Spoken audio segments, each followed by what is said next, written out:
যখন তুমি তোমার কোনো বন্ধুর সুন্দর হাতের লেখা দেখো তখন তোমার মনেও নিশ্চয়ই এমন একটি প্রশ্ন আসে, ইস কি সুন্দর হাতের লেখা, আমিও যদি ওর মতো করে লিখতে পারতাম তাহলে কতই না ভালো হতো। হয়তো তুমিও অনেকবার ওর মতো করে লেখার চেষ্টা করেছ, কিন্তু প্রতিবারই ব্যর্থ হয়েছ। কিন্তু এবার আর তুমি ব্যর্থ হবে না, কারণ এখন তোমার পাশে আছে তোমারই ভাই, তাই আর কোনো টেনশন নেওয়ার দরকার নেই। হয়তো তোমার বন্ধুরা কখনো তাদের হাতের লেখার আসল রহস্য তোমাকে বলেনি, কিন্তু আজ আমি তোমাকে এমন 3টি গোপন টিপস বলবো, সেগুলি যদি তুমি ঠিকভাবে ফলো করো তাহলে তোমার হাতের লেখা এতটাই সুন্দর ও স্মুথ হয়ে যাবে যে তুমি নিজেই অবাক হয়ে যাবে। আর বন্ধুরা, পরীক্ষায় ভালো হাতের লেখার গুরুত্ব অনেক বেশি। যদি আমি বলি শুধু সুন্দর হাতের লেখার কারণেই তোমার 10% নম্বর বেড়ে যেতে পারে, তাহলে হয়তো তুমি বিশ্বাস করবে না, কিন্তু এখন আমি তোমাকে বুঝিয়ে বলছি এটা কিভাবে সম্ভব। দেখো, সৌন্দর্য খুব সহজেই যে কাউকে মুগ্ধ করতে পারে। শত মানুষের ভিড়েও সুন্দর জিনিস সবার আগে চোখে পড়ে। ঠিক একই বিষয় তোমার পরীক্ষার খাতার ক্ষেত্রেও ঘটে। যেমন তুমি তোমার বন্ধুর সুন্দর হাতের লেখা দেখে মুগ্ধ হয়ে যাও, তেমনি তোমার পরীক্ষার খাতা দেখার সময় শিক্ষকও তোমার সুন্দর হাতের লেখা দেখে মুগ্ধ হন। এটার পিছনে একটা বৈজ্ঞানিক কারণও রয়েছে।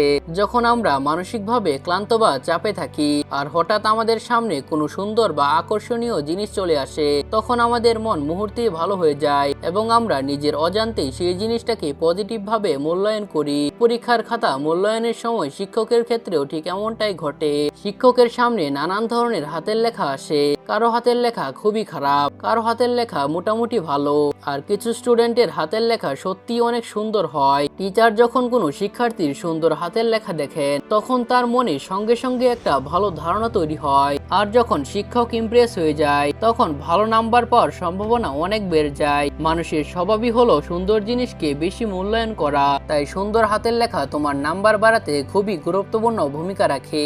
আর যদি তোমার হাতের লেখা খুবই খারাপ হয় তাহলে 5 নম্বর পাওয়ার জায়গায় হয়তো তুমি 2 বা 3 নম্বরের মধ্যে সীমাবদ্ধ থাকতে পারো। তাই বন্ধু, সুন্দর হাতের লেখার ভালো নাম্বারের মধ্যে এটাই হলো আসল কানেকশন। এবার বলি কিভাবে তোমার হাতের লেখাকে আরো সুন্দর করা যায়। নাম্বার 1, পেন ধরার সঠিক নিয়ম। বন্ধু, প্রত্যেক স্টুডেন্টেরই পেন ধরার ধরন আলাদা হয়ে থাকে, কিন্তু বেশিরভাগ সময় হাতের লেখা খারাপ হওয়ার কারণ হলো পেন ধরার ভুল পদ্ধতি। তুমি যেইভাবেই পেন ধরো না কেন, পেনের উপর কখনোই অতিরিক্ত চাপ দেবে না। যদি তুমি লেখার সময় পেনের উপর বেশি চাপ দাও তাহলে প্রায় 80% সম্ভাবনা রয়েছে যে তোমার হাতের লেখা সহজে সুন্দর হবে না। বেশি চাপ দিয়ে লিখলে তার দাগ পরের পাতাতেও পড়ে যায়, ফলে পরের পাতাটাও নষ্ট হয়ে যায়। আর সবচেয়ে বড় বিষয় হলো এতে হাত খুব দ্রুত ক্লান্ত হয়ে যায়, অনেক সময় হাতে ব্যথাও শুরু হয়ে যায়। এ কারণে তুমি দ্রুত লিখতেও পারবে না। যদি তোমার হাতের লেখা খুব বেশি খারাপ হয় তাহলে এই পজিশনে পেন ধরার অভ্যাস গড়ে তোলো। তোমার ইন্ডেক্স ফিঙ্গারটি বাইরের দিকে থাকবে, ভেতরের দিকে নয়। পেন যত বেশি ইন্ডেক্স ফিঙ্গারের দিকে থাকবে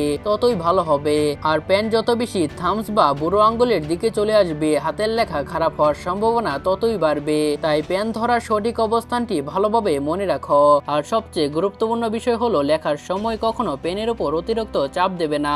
নাম্বার 2, দুটি শব্দের মাঝে সবসময় সঠিক পরিমাণ ফাঁকা জায়গা রাখো।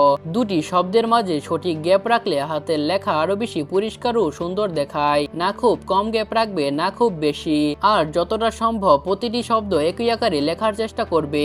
নাম্বার 3, প্রতিদিন লেখার প্র্যাকটিস করো।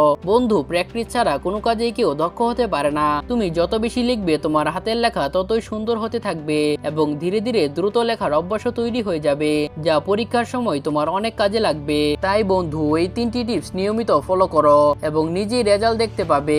আর দেখবে খুব অল্প সময়ের মধ্যেই তোমার হাতের লেখায় দারুণ পরিবর্তন চলে আসবে। আর ভিডিওটি কেমন লাগলো অবশ্যই কমেন্ট করে জানিও। আবার দেখা হবে পরের কোনো ভিডিওতে। সেই পর্যন্ত ভালো থেকো, ধন্যবাদ।